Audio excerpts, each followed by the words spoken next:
Hi, welcome to our next video in the adventure racing video series, and today we'll be speaking about sleeping. Yeah, sleeping. It's a very important part of adventure racing. I'm not kidding. Sleeping is a discipline on its own. Sooner or later you have to sleep. Maybe, well, yeah, if a race is just 2 days or 2.5 days, it may be a good idea to go straight and no sleep.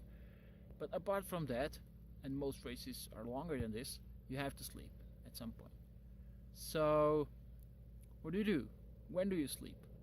Or how much do you sleep? How many times do you sleep? Well, these are all simple questions, but the answers to them are not that simple. But let's try to find and identify some procedures which work or some rules in general. Okay, so about sleeping. Which disciplines you will try to sleep? Well, first, the most important discipline where you need to stay awake is biking, because falling asleep on biking can have fatal consequences. So if you are to choose between trekking and biking, which one of them used to be fresh, go for biking. But, and that's where it's going to be more complicated, if you look at the navigation, you need to be most fresh for the most difficult part in terms of navigation. Yeah, so which usually is not biking, this usually is trekking, and now the things start to clash. Another important part, if you ask yourself, okay, when are we going to sleep? Are we going to sleep in the day or in the night? Well, you should try to sleep in the night. It's not only that it's better for you to sleep in the night. I mean, after 3 or 4 days, you can sleep anytime. You just lie down on the ground and you sleep. But the idea is that in the daylight everything is easier.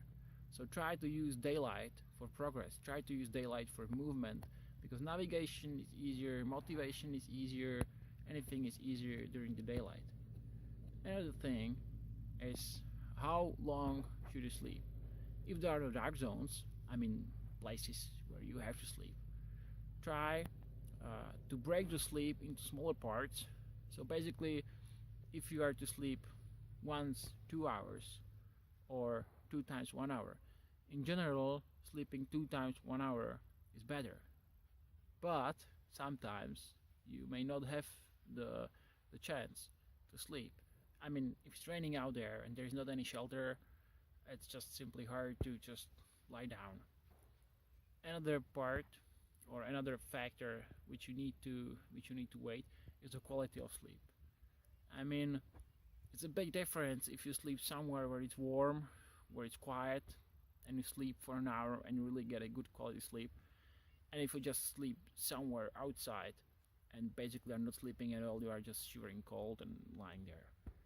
So there is no easy answer on how to sleep, when to sleep, but now I've told you a couple of factors which all you need to weigh in, and basically the one is most important, the one which can do the most damage. So basically, if it's a very cold air, then you should fear of cold, and so on and so on. So next time we'll speak about something else.